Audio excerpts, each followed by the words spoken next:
গ্রামের এক কোণে ছোট্ট একটা কাঁচা ঘর, মাটির মেঝে, টিনের ছাউনি, দেওয়ালে পলিথিন ছাটা। বৃষ্টির দিনে যেন একটা কান্নার আওয়াজ ভাসে ওখানে।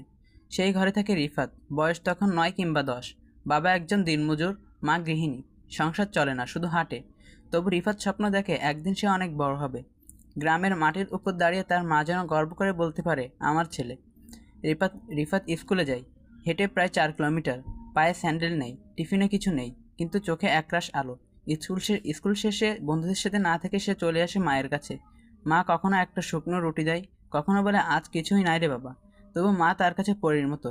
রিফাত ভাবে সে একদিন অনেক বড় চাকরি পাবে, তখন মাকে সোনার চুড়ি কিনে দেবে। সন্ধ্যা হলেই বাবার গলা শোনা যায়, রিফাত বই খোল, বড় হবি না হলে এই কষ্ট তোর সন্তানও পাবে।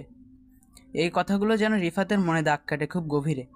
রাতে রিফাত কুপি বাতির আলোয় পড়াশোনা করে, আর মনের মধ্যে গুনগুন করে, আমি পারবো, ইনশাল্লাহ আমি পারবো। সময় গড়িয়ে যায়, রিফাত তখন ক্লাস 9। গ্রামের সবার মুখে মুখে তার নাম।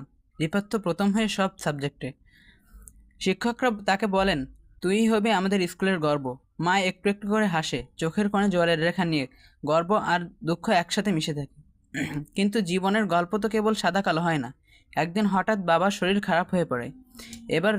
একবার দুবার না, অনেকবার জ্বর আসে, চলে যায়। তারপর একদিন সে থেমে যায় সব। বাবা আর ফিরে যায় না মাঠে কাজে। ডাক্তার বলে লিভারের সমস্যা, হাসপাতালে নিতে হবে। মায়ের চোখ ফাঁকা হয়ে যায়। রিফাত বোঝে এবার হয়তো তাদের বাড়িটাও বিক্রি হয়ে যাবে। একদিন রাতে মা বলল, রিফাত তুই এবার স্কুল বাদ দিয়ে একটু কাজ ধর, বাবার ওষুধ আনতে হবে।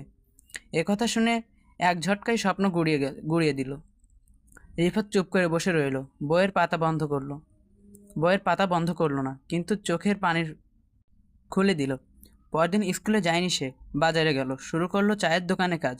হাতে গরম গরম চা, মুখে চাপা কষ্ট, কেউ টের পায় না। একটা স্বপ্ন মরে যাচ্ছে প্রতিদিন। তবু সে লিখে চলেছে এক ডায়েরিতে, আমি হারিনি, শুধু থেমে গেছি সাময়িক।